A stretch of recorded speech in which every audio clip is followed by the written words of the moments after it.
express that irritation. We'll go by seniority, so I'll call on Senator Feinstein and put the rest of my statement in the record. Thank you, Mr. Chairman. I'm very disappointed that we're here today voting on this nomination, especially in light of the testimony that we heard just yesterday.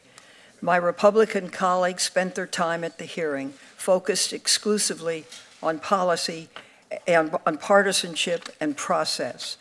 The majority argued that the sexual assault Dr. Ford experienced was nothing more than a Democratic smear campaign that I am allegedly orchestrating. The Senate is a political body. However, I was shocked to see Judge Kavanaugh take the same tone and same tone and strategy.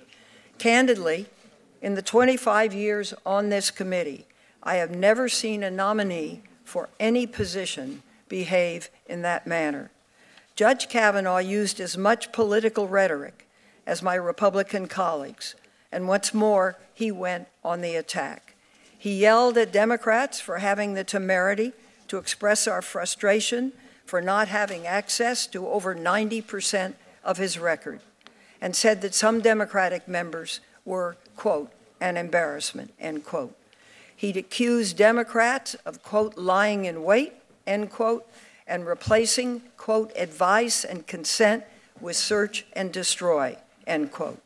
He even went so far as to say that Dr. Ford's allegations were nothing more than, quote, a calculated and orchestrated political hit, fueled with apparent pent-up anger about President Trump and the 2018 election, end quote. Revenge on behalf of the Clintons, end quote. Unbelievable. This was not someone who reflected an impartial temperament or the fairness and even-handedness one would see in a judge. This was someone who was aggressive and belligerent. I have never seen someone who wants to be elevated to the highest court in our country behave in that manner. To assume Judge Kavanaugh is guilty without gathering the information.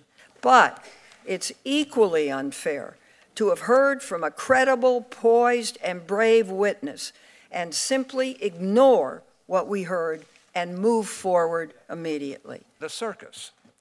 The title is fitting, because that is what this process has. All of my Democratic colleagues have said for weeks that they will vote against Judge Kavanaugh. Here's where I stand. We can't allow more time for new smears to, we can't allow more time for new smears to damage Judge Kavanaugh, his family, his reputation, the reputation of the court, and of course the reputation of the country. We cannot allow more time for partisans on the left to try to beat Judge Kavanaugh into submission. Those who don't, they can vote no. Senator Leahy. You know, in some ways, it feels like Alice in Wonderland around here. It's unbelievable where we are today. It's almost surreal. This Judiciary Committee is no longer an independent branch of government, and we're supposed to be, the Senate's supposed to be, an independent, equal branch of government. We're no longer that, but we're an arm and a very weak arm of the Trump White House. Every semblance of independence